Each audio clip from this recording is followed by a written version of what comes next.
I was raised in a great home, loving parents. We went to church and grew up thinking and knowing what was right and wrong, and knew that life was important and there were always consequences to your actions. And growing up, because I had such a great dad and a great mom, I always wanted to be a dad. I knew that was going to be an important part of my life, and I was looking forward to it. When I was in high school, I made the purity promise and didn't really date too much, and was really proud of staying pure, and kind of held that up almost like an idol almost, and carried that on through most of my college days. But then I met a young lady who we fell in love, and we started dating very seriously, and we were beginning to talk about future and marriage and things like that. And so we thought, well, since we're going to be married in the future, we might as well start living like it now. And that lasted for some months, and then it came to an abrupt stop. She left town unannounced. I did not hear from her for almost 3 months, and I felt very confused and just distraught, because this was the woman of my dreams, and I wanted to know what was going on. And then I remember the day where I was sitting in my apartment when I got a phone call from her, and my life completely changed. And it's still a little bit raw. It's been 23 years, and I still get a little emotional about it. And I remember when I picked up the phone, I heard her voice, and what she told me just wrecked my life. She said, "I want you to know, for the past 2 or 3 months, you have been a dad. And I realized that I did not love you enough to have your children. And so at this point on, you're no longer a dad, and we're through." And that moment began a very downward spiral for me. It was my last year in university, and I stopped going to classes. I could barely hold it together. So I almost failed out my last year, and I turned into 2 different people. One with a mask that other people saw, and then the real person inside went into hiding. I went into a deep depression for several months, where I just didn't really care about school and living and those types of things. Except on Sundays, I would still go to church and put the mask on. Looking back, I can see that the moment of finding out about the abortion was the moment that my addiction started with pornography. And what I really felt that time was a sense of rejection from somebody that I loved.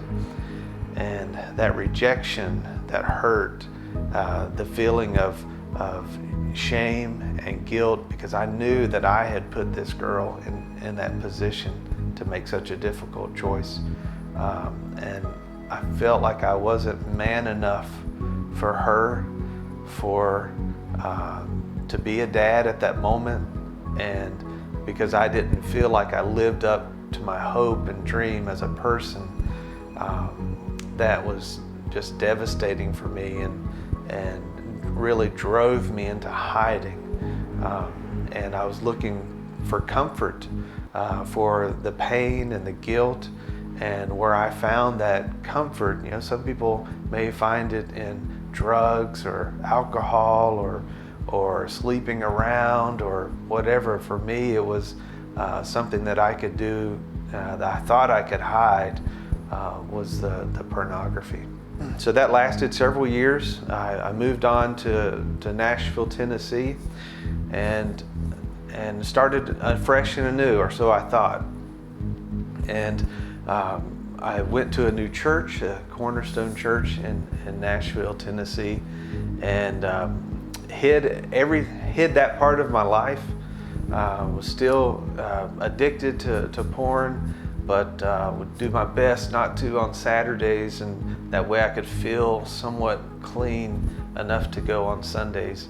And then a pastor pulled me aside one day and he said, you know, I think there's something wrong. I don't know what it is, but if there's something you want to tell me, I'd love to help you out. And so I opened up about that, but I still didn't talk about the abortion.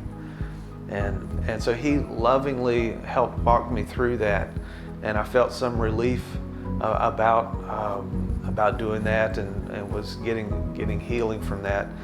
And I met my wife, who's currently we've been married 18 years now. We have 5 beautiful boys, and so we a beautiful woman, and met her there at Cornerstone Church, and I told her everything there was about me except the abortion.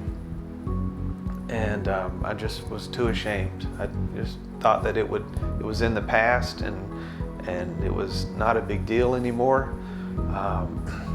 Until about 6 months into our marriage, we were sitting in church, and this crazy lady got up in the service, and she started talking about a class called SaveOne, and that it was a healing class for people that had gone through an abortion experience. And she said, for some reason, I believe that I should open this class up to men. And as soon as she said that, I sunk down into my chair, because I knew that, 1, I hadn't told my wife, and 2, I knew there were still questions and things that I was dealing with. So I had told my wife, and fortunately, she's the most gracious and forgiving and understanding person, and she's like, well, if you want to go through this, I want to go through it with you.